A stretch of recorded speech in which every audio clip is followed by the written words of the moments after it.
Gracias, doctora, por las palabras. Bueno, vamos a comenzar los seminarios con la ponencia del doctor Martín Cruz. Bueno, voy a dar una breve semblanza. El doctor es de formación ingeniero químico por la Universidad Autónoma Metropolitana. Es miembro del Sistema Nacional Nivel 2. Cuenta con alrededor de 14 proyectos de investigación, 30 artículos en revistas indexadas JCR. Actualmente es asesor de 3 alumnos de postdoctorado y asesor internacional de una alumna de doctorado. Cuenta con 14 asesorías de tesis de maestría y 13 asesorías de tesis de licenciatura, 2 patentes nacionales y un capítulo de libro. Y bueno, de manera personal, yo desde que estaba estudiando la maestría, yo he seguido los trabajos del doctor Martín, así como de los colaboradores, bueno, no colaboradores porque no he tenido la fortuna de colaborar con ellos, bueno, pero colegas del área de ingeniería electroquímica y aplicaciones tecnológicas, y la verdad es que yo he aprendido bastante de los trabajos de ellos, del grupo de investigación, y pues considero que su charla es de gran aportación para la sociedad. Entonces, bueno, sin más, le cedo la palabra al doctor Martín y gracias por aceptar la invitación. Adelante, doctor. Muchas gracias, buenas tardes a todos. Gracias, Ixia, por la presentación. ¿Ya puedo proyectar o cómo? Sí, doctor, adelante, ya puede compartir su pantalla. Ahí la ven, sí, Todavía no. ¿no? Entonces me dicen,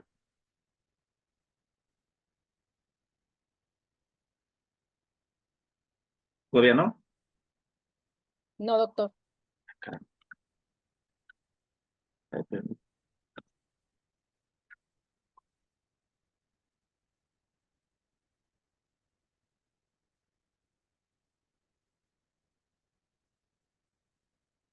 Está empezando el proceso de compartir. Todavía no la vemos, pero ya está en proceso. Muy bien, ya nada más lo pone en modo proyección y ya está listo, doctor, ya lo podemos ver. Gracias, gracias.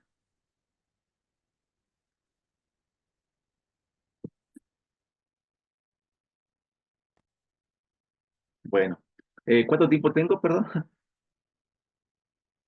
50 minutos aproximadamente. Bueno, bueno, buenas tardes a todos los que están aquí presentes, les agradezco su presencia y el nombre de la plática que preparé para ustedes es Recuperación de ácidos orgánicos a través de un proceso integrado, bioreactor, celda de electrodebilización. Y vamos a estudiar el caso del ácido láctico, que es el que he estado estudiando. En este proyecto también participa la doctora Aurora Martínez Trujillo. Ella se encuentra en el Tecnológico de Ecatepec y es parte de un proyecto de Ciencia Básica y de Frontera de la convocatoria pasada, 2023-2024, que es producción y recuperación no convencional de precursores químicos a partir de biomasa lignocelulósica usando biocatalizadores. Bueno, así rápidamente, el ácido láctico tiene una importancia industrial amplia, se usa en la industria de alimentos, en la industria química, en la industria de polímeros y en la industria de la cosmética. Eh, el mercado anual tiene una proyección para el 2025 de que va a crecer el 4.2%. Y básicamente los países del norte de América Latina, digo, los países del norte de América y de Asia son los que tienen una alta demanda, y enseguida lo siguen los del sur de Latinoamérica y Europa. Los principales productores de ácido láctico a nivel mundial es las compañías Carbión, Vigo, Futerro, DuPont, y desafortunadamente para México, pues casi toda la demanda se cubre por importación. Y otros ácidos orgánicos y metabolitos que están en la misma situación son el ácido succínico, maleico, propiónico, itacónico y hialurónico, aminoácidos, proteínas, entre otros que no se están produciendo en México, y casi toda esa demanda se cubre por importación y pues de alguna forma esa sustancia tiene una importancia porque son moléculas de construcción o como se conocen en inglés como building blocks que se hacen para la síntesis fina o nuevos componentes. Es de aquí la importancia de este proyecto. Básicamente el ácido láctico se produce por dos rutas, la ruta química o la biotecnológica. La ruta química es fácil de llevar a cabo, simplemente que, uy, ya se atoró esta cosa.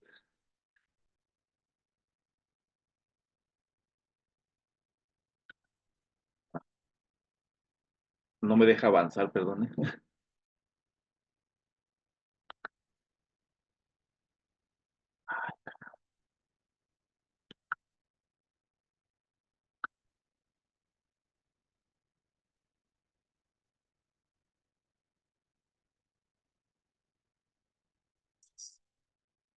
No saben qué problema estoy teniendo porque no puedo avanzar yo en mi presentación. ¿Ustedes me escuchan? Sí lo escuchamos, doctor, y vemos la presentación. Yo creo es de origen Sí, ahí en doctor. su computadora. Si Sí, gusta descompartir y volver a intentarlo. sí, va. Y voy a apagar la, la cámara a ver si esto favorece un poco. Disculpen, ¿eh?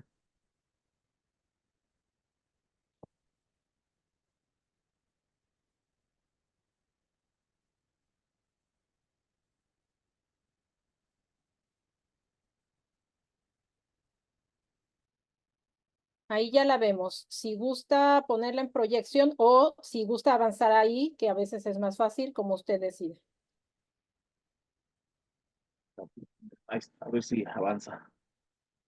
Está ya. Les decía que por la ruta química eh, se forma una mezcla racémica de D y L, que es ópticamente inactivo, y por otro lado, el componente isomérico del ácido láctico D no es, no se puede consumir por el ser humano, de tal manera que por eso la mayor parte del ácido láctico se produce por ruta biotecnológica, en donde los productos que se obtienen son un una mezcla una forma enantiomérica que es ópticamente activa, ya sea el D o el L, además de que es amigable el proceso con el ambiente. Pues básicamente en la ruta biotecnológica se usan fermentaciones de sustratos ricos en carbohidratos y usan bacterias y hongos. Y el problema que se tiene aquí pues es que la purificación o la recuperación es costosa. Pues con base en este punto, el proyecto está enfocado en tratar de desarrollar a través de la electroquímica, en este caso de una celda de electrodionización, la recuperación del ácido láctico. El contenido de la presentación entonces es los siguientes. El punto 1, vamos a ver qué son los procesos híbridos e integración de procesos. En el punto 2 veremos la fermentación del ácido láctico. En el punto 3 veremos la celda de electrodionización. En el punto 4 vemos el proceso de integración de proceso, fermentación, celda de electrodionización. Y en el punto 5 los trabajos que tenemos planeados hacer en el futuro. Bueno, como ustedes saben, básicamente un proceso convencional se tiene la unidad de reacción. Una vez que termina la unidad de reacción, entonces ya se buscan diferentes operaciones o equipos de separación para encontrar la pureza y el producto deseado. En este caso, los procesos son costosos, requieren extensiones de plantas grandes, y actualmente se está buscando combinar en una sola unidad dos o tres operaciones para que salgan equipos más compactos. Por ejemplo, en el caso de la celda de electrodionización, es un proceso híbrido donde una operación es la columna de intercambio iónico. Como sabemos, podemos usar resinas de intercambio iónico, aniónicas o catiónicas o una mezcla de ellos. Se pone en una columna y se pasa el efluente para que exista el intercambio de los iones. Básicamente, la resina de intercambio iónico, la aniónica, las cargas fijas son cargas positivas y las cargas de intercambio o libres o que se pueden mover son las cargas negativas. Mientras que en la resina de intercambio iónico-catiónica, la carga fija es negativa y las cargas de intercambio son positivas. Pues cuando hay un ion, en este caso de la membrana catiónica, la carga fija, que es más grande, atrae a las cargas positivas y de esta manera se da intercambio. Por otro lado, el otro componente de una celda de ionización es la celda de electrodiálisis, de básicamente tenemos el ánodo y el cátodo, y en medio ponemos la membrana aniónica y la membrana catiónica. Para el caso del ácido láctico, en el centro se mete la corriente que tiene el ácido láctico y el ion lactato atraviesa la membrana aniónica, mientras que el protón atraviesa la membrana catiónica y a través de la oxidación del agua o del medio se generan los protones y se vuelve a regenerar el ácido láctico en el compartimiento anódico, mientras que en el compartimiento catódico el protón se neutraliza con la reducción del agua. Al combinar esas dos unidades, la celda de electrodiálisis y la celda de y la columna de electrodialización, surge el concepto de un proceso híbrido. Y la pregunta es, por ejemplo, aquí, ¿qué sucederá si se combinan ambas unidades? Pues aparece chusco, pero esa es una representación clásica de lo que sucede con los procesos híbridos. Salen nuevas especies que tienen ciertas habilidades y al combinarse son mejores. Entonces, en el caso de la celda de electronización, en el compartimiento central, limitados por la membrana aniónica y la membrana catiónica, se pone un lecho de resina, o también puede ser nada más resinas aniónicas o resinas catiónicas, dependiendo del proceso. Entonces, lo que se muestra en esta celda de electrodionización es que el compartimento central se le conoce como compartimiento de diluido, se mete el ácido láctico y primero el ion lactato se va a unir o absorber sobre la superficie de la resina aniónica y el protón la superficie de las resinas catiónicas. Al aplicar el campo eléctrico, entonces ahora van a migrar, atravesar la membrana aniónica y se va a concentrar en el compartimiento anódico y se va a regenerar el ácido láctico y el protón se va a formar el agua. ¿Cuál es la ventaja entre este proceso y una celda de electrodiálisis? Es que precisamente en las celdas de electrodiálisis hay mucha resistencia, mucha caída de potencial, porque en medio no hay un medio conductor, mientras que cuando se aplica la celda de electrodiálisis, las resinas se vuelven un medio conductor y entonces la caída de potencial disminuye drásticamente o se mejora. Bueno, entonces, anteriormente, cuando éramos más jóvenes nosotros, pues queríamos tener un celular con cámara y con varias cosas y eso da origen a toda esta cuestión después quererle meter juegos, lámpara, internet y todas esas necesidades se metieron en un equipo que actualmente es un proceso integrado o un equipo integrado. En un equipo integrado tenemos varias unidades y eso hace que las plantas de proceso sean más compactas, ahorran energía y sean más eficientes. Y precisamente es lo que nosotros queremos desarrollar en este proyecto, unir una celda de electrodionización, que es un proceso híbrido, y acoplarle el fermentador donde se está produciendo el ácido láctico para irlo recuperando en sí. Y esto da origen a un proceso integrado.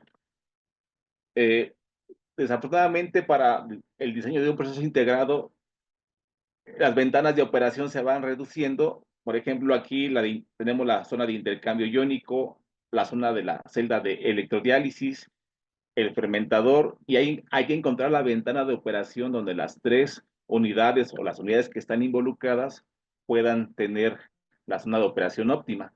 Y eso lleva a interacciones más complejas y a veces difíciles de controlar y se complica el diseño de los procesos integrados. Bien, en el caso de la fermentación del ácido láctico, el problema que se tiene es que son varias operaciones. Empezamos primero con la fermentación del ácido láctico, en donde en la primera generación se usaba sacarosa y glucosa.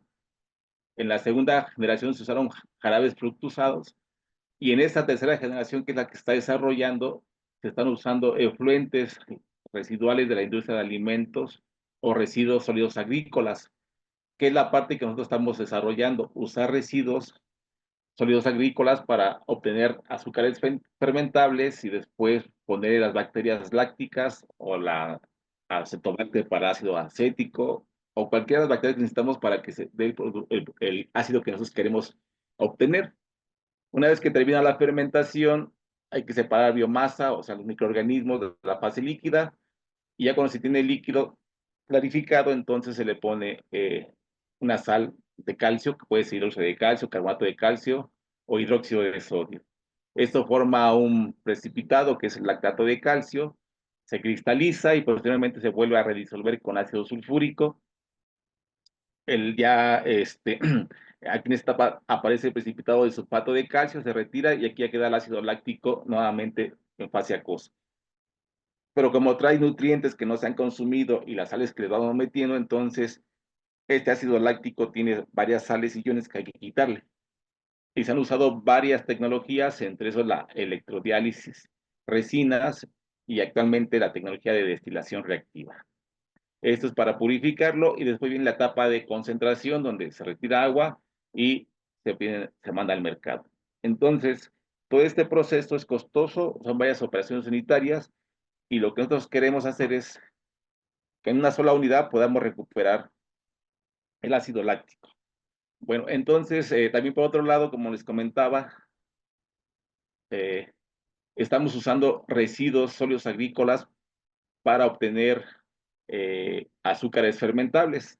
Y lo que hemos hecho es lo siguiente: hemos usado salvado de trigo, bagazo de caña y con hongos de producción blanda, los que se encuentran en las plantas, en los árboles, se utilizan para que nos produzcan enzimas como pectinasas, gilanasas, celulasas, amilasas, y estas enzimas se, se le ponen a la cáscara de algún fruto, en este caso usamos cáscara de plátano, y esas enzimas llevan el proceso de sacarificación y ya que tenemos los azúcares que son pectosas y exosas, le ponemos la bacteria para que nos produzca el ácido orgánico.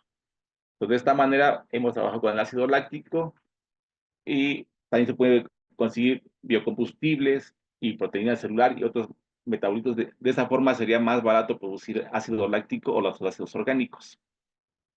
Y eso nos llevó a una publicación que es la sacarificación enzimática de la cáscara de plátano y la fermentación secuencial de los azúcares reductores para producir ácido láctico. Bueno, en la etapa de la fermentación se usa un bioreactor, pues aquí, y una vez que se lleva a la fermentación, lo que estamos haciendo es buscar un modelo matemático que describa el proceso de fermentación, es un modelo biocinético, que después se va a acoplar con el modelo matemático de la celda de electrodionización y entonces de esta manera ambas unidades se acoplan para encontrar las condiciones óptimas de operación, optimizar y escalar el sistema. Por ejemplo, esa es una fermentación en modo intermitente o en un bioreactor en lote. Aquí aparece cómo se comporta el crecimiento del microorganismo, el comportamiento del producto, en este caso ácido láctico, el comportamiento del sustrato y el comportamiento del pH. Entonces, los símbolos cuadrados es el comportamiento de los azúcares fermentables. Si se dan cuenta, no se consumen todos, llega a un valor de 5 y el pH va cayendo. Entonces, lo que pasa en las fermentaciones lácticas o ácidas de los ácidos orgánicos normalmente es conforme el microorganismo va consumiendo la fuente de carbono, va transformándolo hacia el ácido orgánico. El pH del medio va bajando y entonces se tiene un problema que es un producto que inhibe la actividad del microorganismo. Y entonces, aunque uno le ponga más o tenga que comer ahí, no va a seguir avanzando porque ya la acidez del medio es muy alta. y ahí es donde entra la parte de la cuestión de la electrodeionización. Queremos recuperar in situ, sacar el producto, así como lo va fermentando, para que avance la fermentación y tengamos un mayor rendimiento, y además en una sola etapa fermentamos y recuperamos. Y entonces todo el conjunto de etapas que les mostré de un proceso convencional se va a reducir nada más a un equipo integrado o un equipo híbrido. Aquí está la cuestión del modelo, es la tendencia del modelo, están los parámetros que se obtienen, y de alguna forma, pues el modelo que se propone predice de forma satisfactoria el comportamiento experimental. Ahora bien, primero se hace la fermentación en lote para sacar esos parámetros, pero realmente el problema que tenemos aquí es que el proceso de fermentación celda electrodiálisis trabaja en un modo intermitente con recirculación. La parte de aquí tenemos la carga negativa, donde está el ánodo, el cátodo, perdón, el cátodo y el ánodo, y entonces en medio tenemos el lecho de resinas de intercambio iónico. Y aquí tenemos representado el fermentador, entonces tiene que tomarse la muestra del fermentador, pasarla por el lecho de resina, que regrese, y este bioreactor ya no está en modo como tal lote, sino está con modo recirculación, que viene siendo como una operación en continuo. Entonces, lo que se hizo enseguida fue probar si realmente el modelo propuesto es capaz de predecir el comportamiento del bioreactor en modo continuo. Tenemos aquí el bioreactor, tenemos la entrada y la salida. En esta operación, primero se inició con un cierto volumen del bioreactor y se le fue agregando medio fresco, que es la parte del lote alimentado. Cuando pasábamos las 6 horas ya estamos en modo continuo y se dejó trabajar hasta 35 horas. Y vemos que el modelo es capaz de predecir también el comportamiento experimental. Pues en esa parte, digamos, de la fermentación hemos avanzado y hemos obtenido un modelo matemático que nos va a permitir después, más adelante, cuando se acople con la celda de electrodionización, tener un modelo integrado. Bueno, con respecto a la celda de electrodeionización, pues aquí les presento todo el mecanismo del proceso de electrolización para recuperar ácido láctico. Por ejemplo, tenemos aquí un reservorio que va a tener ácido láctico que se encuentra en el compartimento anódico. El lado de acá, al lado derecho, tenemos un reservorio que va a tener hidróxido de sodio que va a estar en el compartimento catódico. Y en medio, donde está el lecho de resina, tenemos el tanque del compartimiento de diluido. Entonces, primero trabajamos con agua y ácido láctico, con una mezcla sintética. Entra por la parte de acá abajo, tenemos el ion lactato y el protón.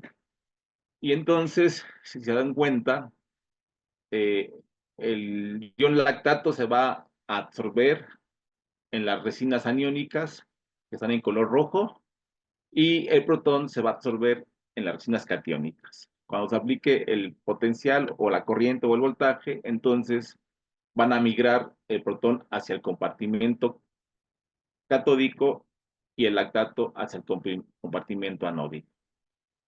Este lecho de resina está limitado por membrana aniónica y por membrana catiónica.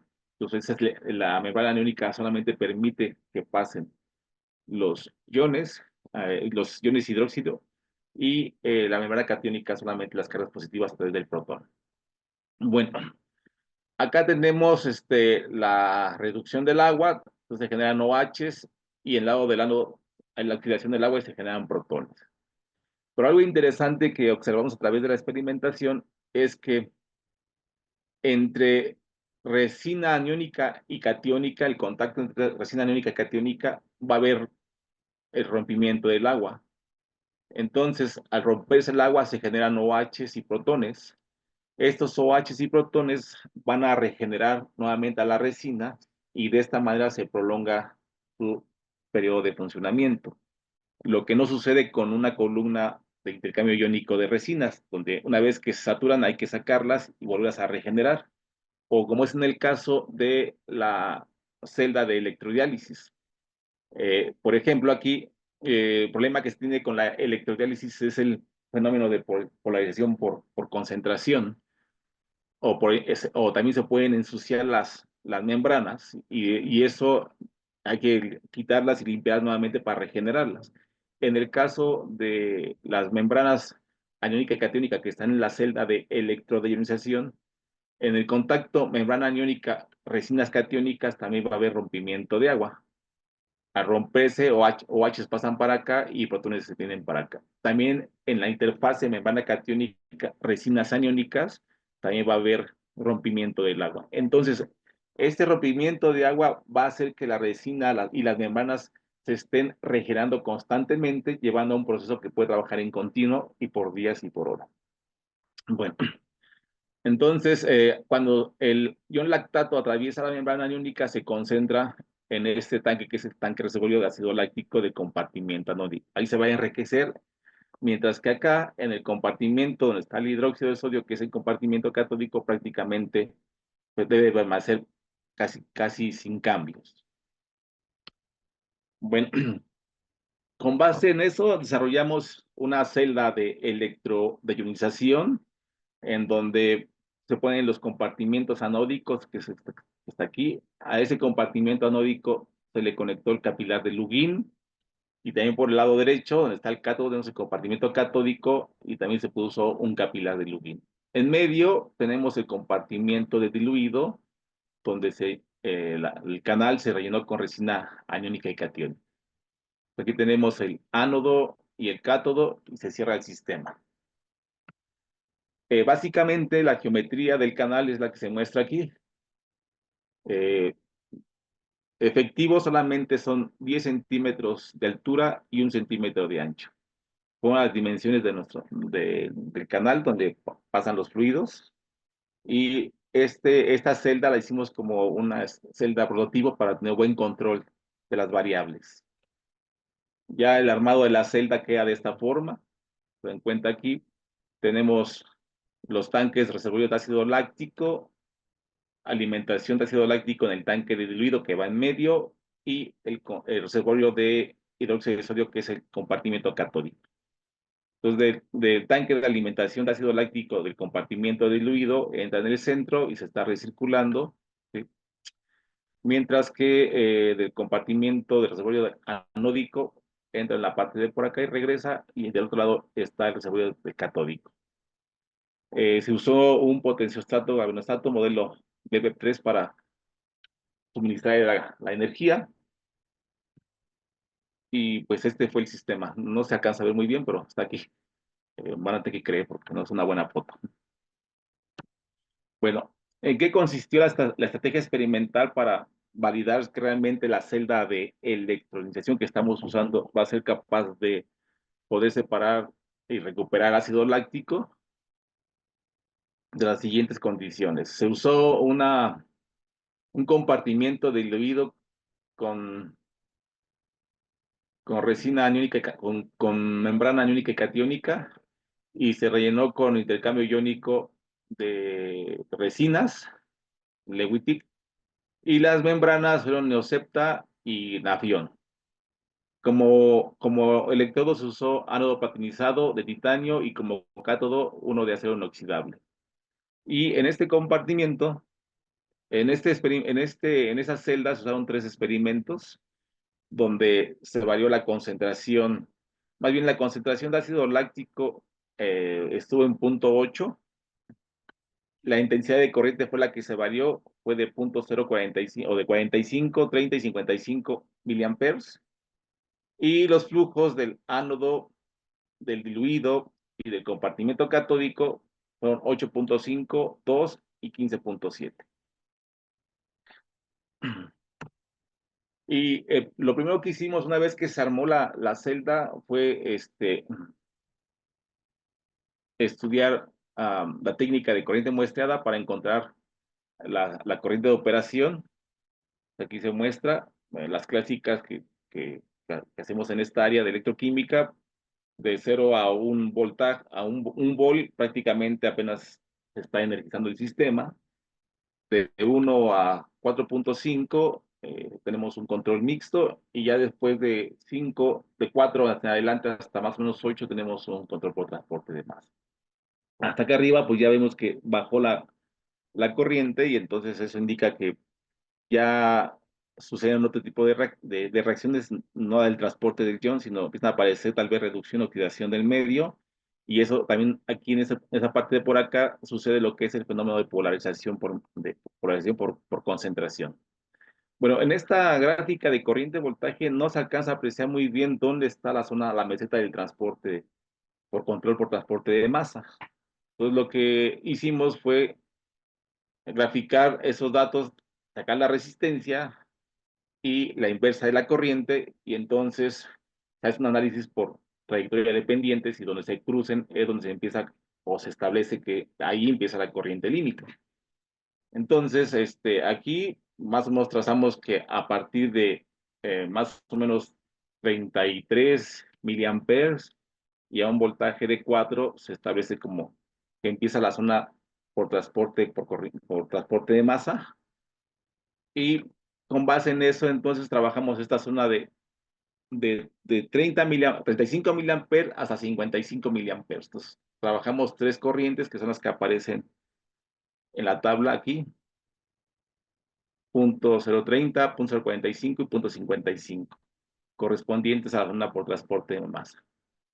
Una vez que se hizo ese experimento, entonces se pasó a los siguientes resultados, que es el transporte no me deja ver esto.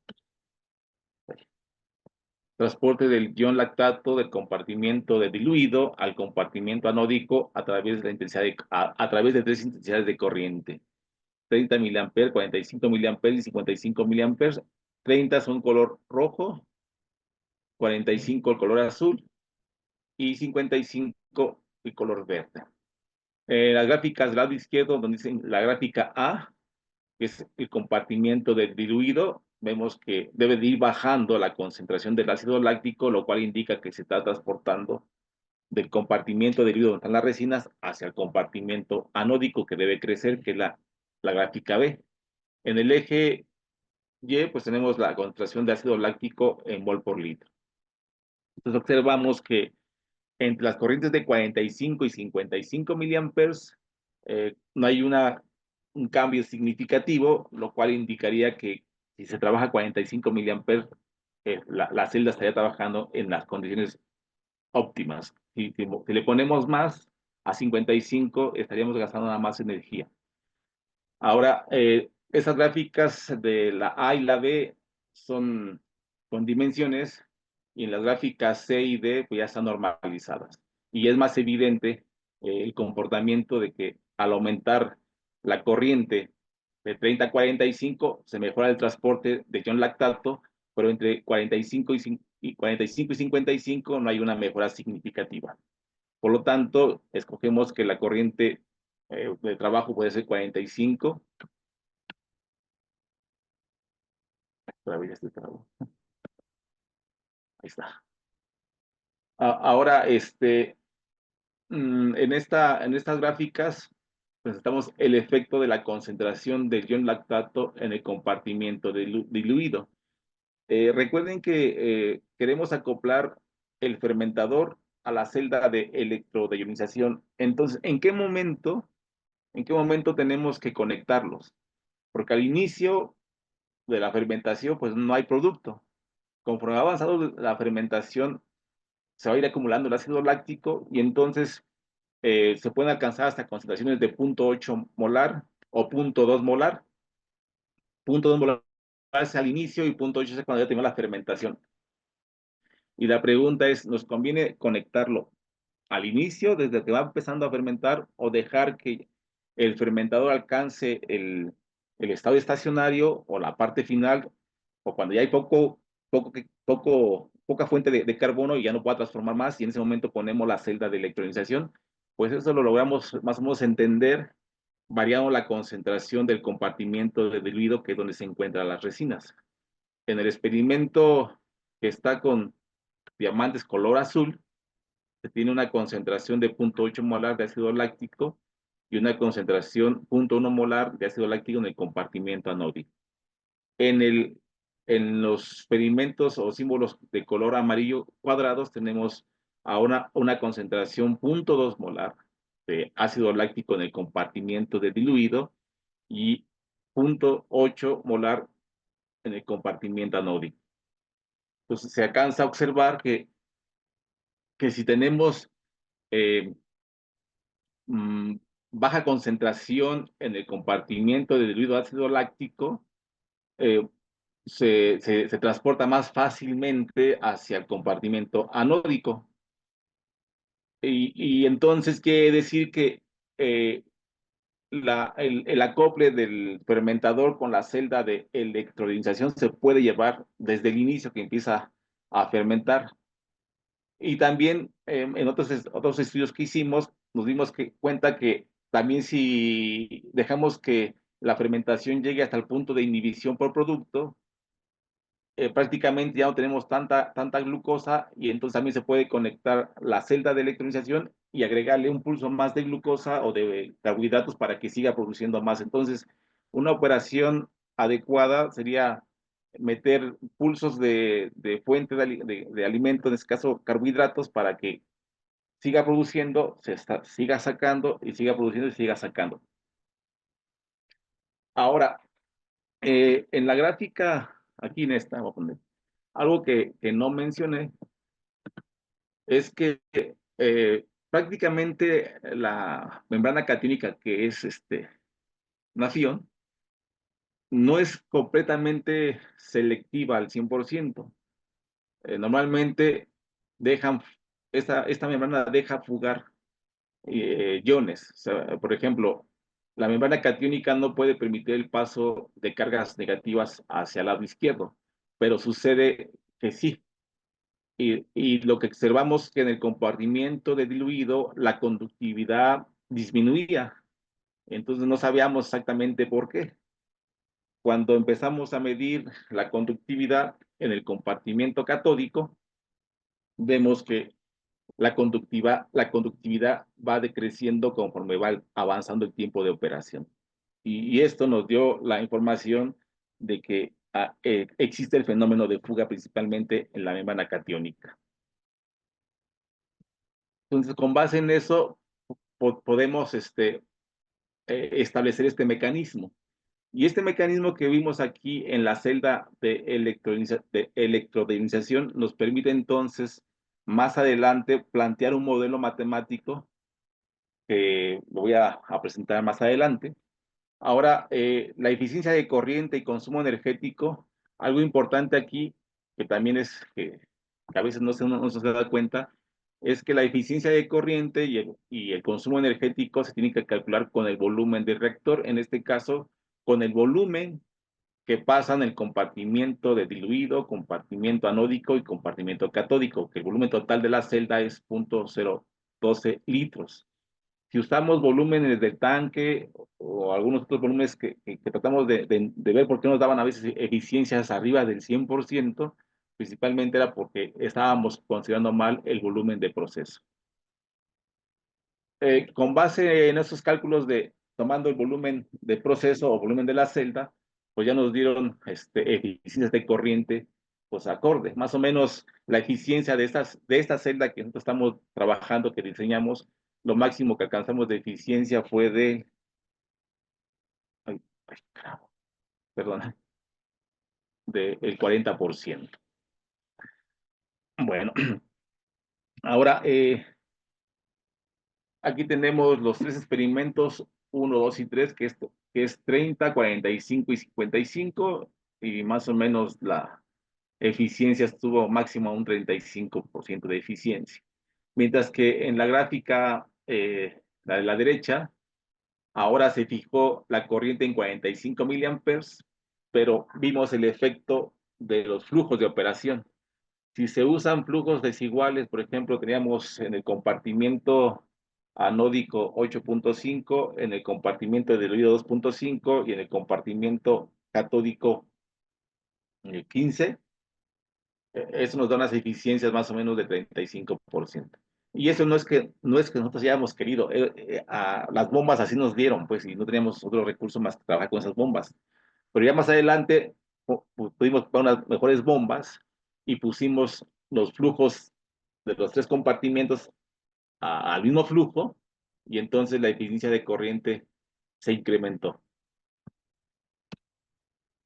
Ahora, respecto al modelo de electrodeionización, pues ese es bastante complejo porque pues son varios fenómenos que tenemos que tomar en cuenta.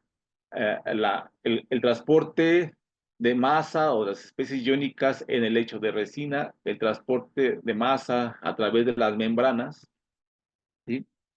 Y entonces, pues lo que hicimos, usamos Consol y usamos las ecuaciones de Navier-Stokes para los compartimientos anódico y catódico, y para el compartimiento donde está el lecho de resinas, usamos el modelo de Brickman para el lecho poroso. Para el transporte de iones, usamos la ecuación de Nernst-Planck, el balance de materia, donde está el término difusivo convectivo y el término de generación o de reacción, en este caso el término fuente, que es el proceso de intercambio iónico, la densidad de corriente, y aquí está el término fuente, que es un modelo al equilibrio, ¿no? También algo importante que se tiene que analizar y tomar en cuenta es el efecto de la electrólisis del agua o rompimiento del agua que se da en las interfaces, cargas positivas, cargas negativas, tanto en la membrana aniónica con la resina catiónica, entre resina catiónica y resina aniónica, y la resina aniónica con la membrana catiónica. Pues son 3 puntos donde hay rompimiento de agua y hay que tomarlos en cuenta. Y esto lo calculamos con el segundo efecto Wien. No lo puse, pero los comento. Y los resultados son los siguientes. Aquí se alcanza a observar. Es un cuadro o una parte del dominio de simulación. La parte donde está en color blanco son las membranas. La membrana catiónica está representada al lado izquierdo, la membrana aniónica del lado derecho. Entonces, las flechas indican cómo se transporta, en este caso, del sodio o el protón, ¿sí? Y va del lado derecho al izquierdo, y el ion lactato va hacia el lado de donde está el ánodo. Ahora, básicamente, con el modelo de Brickman, lo que uno observa es que el perfil de velocidad prácticamente es plano. No observamos prácticamente ningún cambio en la dirección Z, por decirlo así, la altura, pero sí se observa un perfil parabólico en los compartimientos anódico y catódico. Ahora, los mayores cambios del transporte de masas pues se dan en las interfaces solución-membrana, como se alcanza a apreciar aquí. Vemos colores azules y rojos que están indicando incremento de la concentración. Por ejemplo, este color rojo lo que está mostrando es que se está incrementando la concentración de ion lactato en el compartimiento anódico. Aquí están los perfiles de concentración, esto indica exactamente en el lado derecho un incremento del ion lactato, y en la gráfica de superficie que vemos aquí, es ahora sí que a lo largo de la columna, y vemos cómo va cambiando la concentración de ion lactato conforme avanza por el lecho de la resina.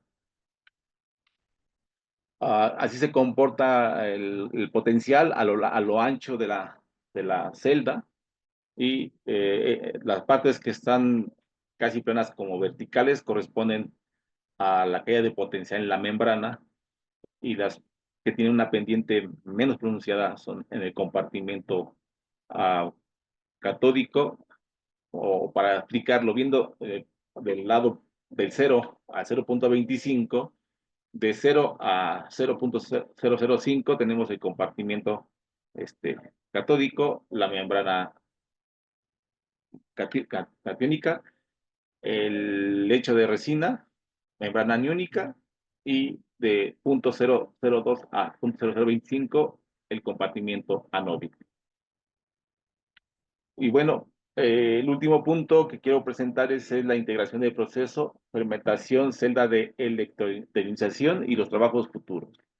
Entonces, ahora lo que queremos hacer es en vez de poner un tanque reservorio de compartimiento de diluido, es acoplar la fermentación con la celda de electrodeionización. Y lo primero que tenemos que hacer es la parte experimental y después tratar de unir el modelo de la fermentación con el modelo de la celda de electrodeionización para poder predecir el comportamiento de este proceso integrado, que nos va a llevar, si logramos tener éxito, nos va a llevar a, yo creo que a algo bueno, porque de tener tantas operaciones unitarias para poder recuperar los ácidos orgánicos, lo estaríamos realizando solamente con 2 unidades acopladas. Me volví a trabar. Me voy a salir. Ahí voy.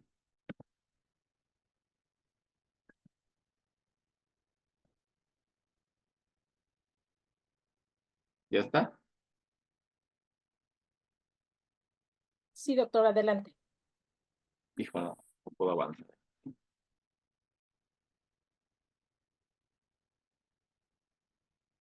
Permítame.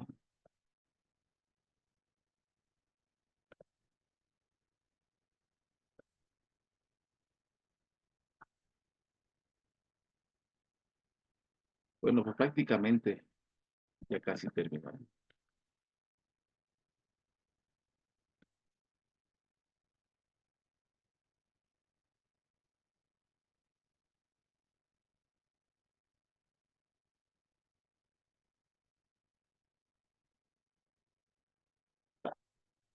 Bueno, los trabajos que tenemos que realizar en el futuro, porque el proyecto fue aprobado en esta convocatoria de Ciencia Básica y de Fronteras, es utilizar un caldo fermentado de ácido láctico.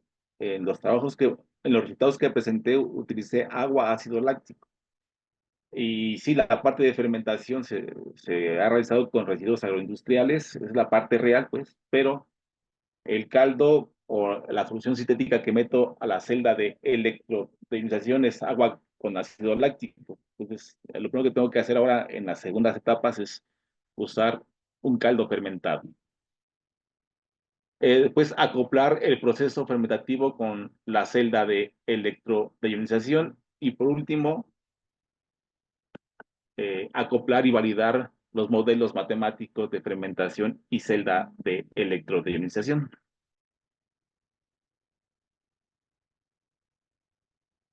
Oh, ya no avanzo, no puedo.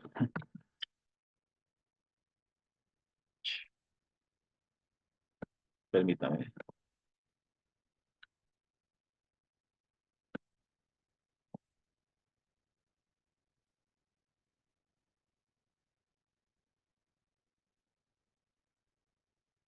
Pues ya la última diapositiva que tengo.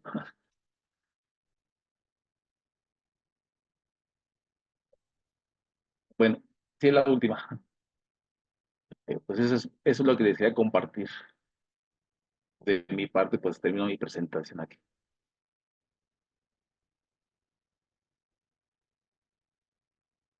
¿Sí me escucharon? No. Sí, doctor, gracias. A continuación, el doctor Sayam se hará cargo de presentar las preguntas que recibimos a través del chat. Adelante, doctor Sayam. Hola, ¿qué tal? ¿Sí, ya me escuchó? Y, Sí, adelante. Ok, gracias por la charla, doctor Martín. Tenemos sí algunas preguntas aquí en el chat ajá, y los animamos también para que si alguien tuviera alguna pregunta, a favor de escribirla. Tenemos una de Fernando Felipe y dice, buenas tardes, felicidades al doctor Martín por su presentación. ¿Podría clarificar por qué la disminución de conductividad en el compartimiento catódico explica la fuga iónica en la membrana? sí. Eh, Dejen pongo la diapositiva.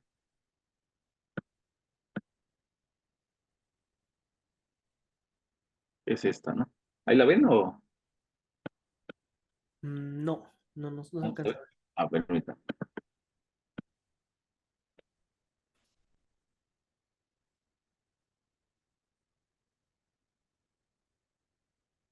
Ya va.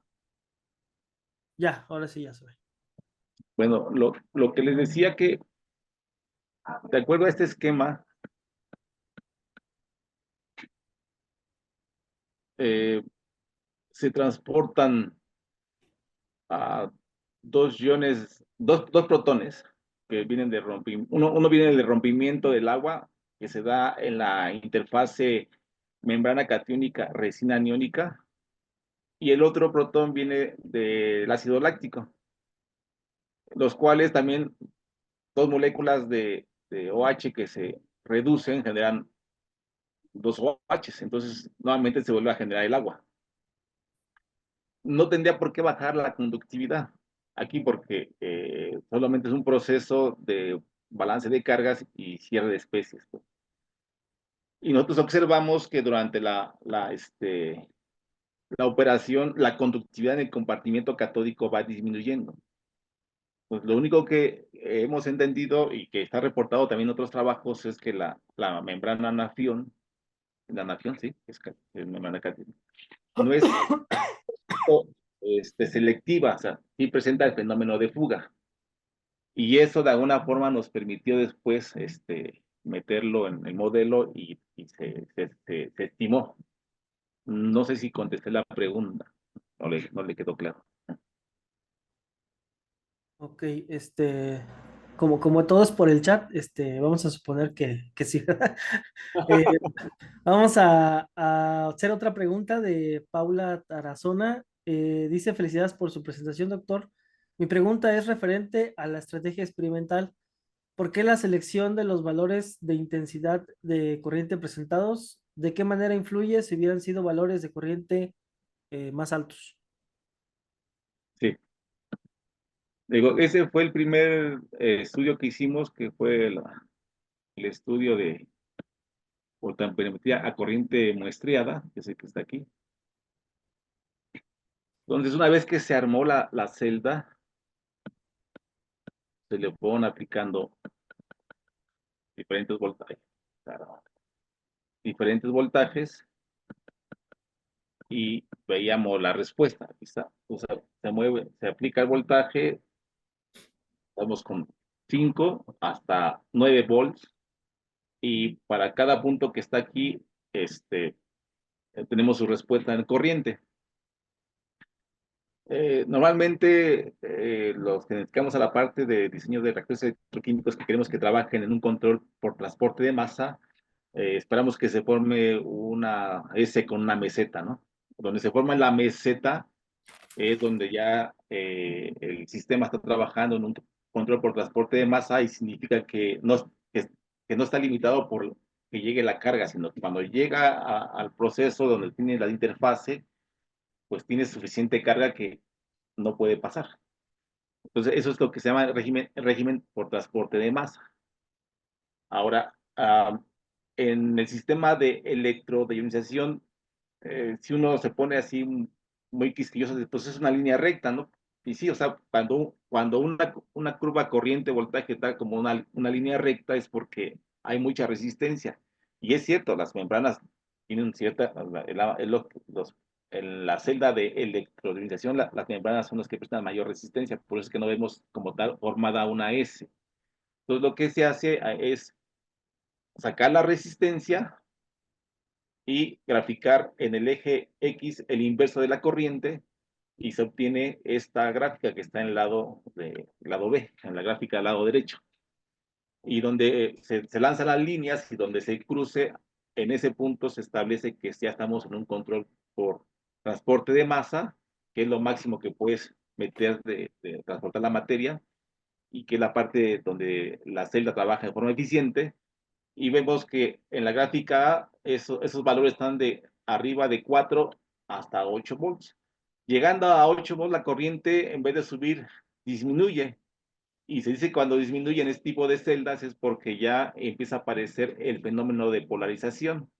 Significa que ya le cuesta trabajo a las cargas atravesar y entonces como no atraviesan porque no hay suficiente especie en las interfaces de las membranas, empiezas a reducir y oxidar el agua. Entonces, toda la corriente que estás metiendo la usas para reducir y oxidar el agua, que no es el proceso que tú quieres, sino quieres transportar al ion lactato de un lado a otro. Con base en esto, trabajamos en la zona que está en la gráfica en color rojo, que es donde estamos en un régimen de corriente límite hacia arriba, evitando llegar a la zona donde está el fenómeno de polarización. Ok, ok, doctor. Por cuestiones de tiempo, yo creo que nada más una preguntita más. Preguntan, ¿qué resultados espera al emplear un caldo fermentado de ácido láctico? ¿Qué resultados qué? Perdón. ¿Qué resultados espera al emplear un caldo fermentado de ácido láctico?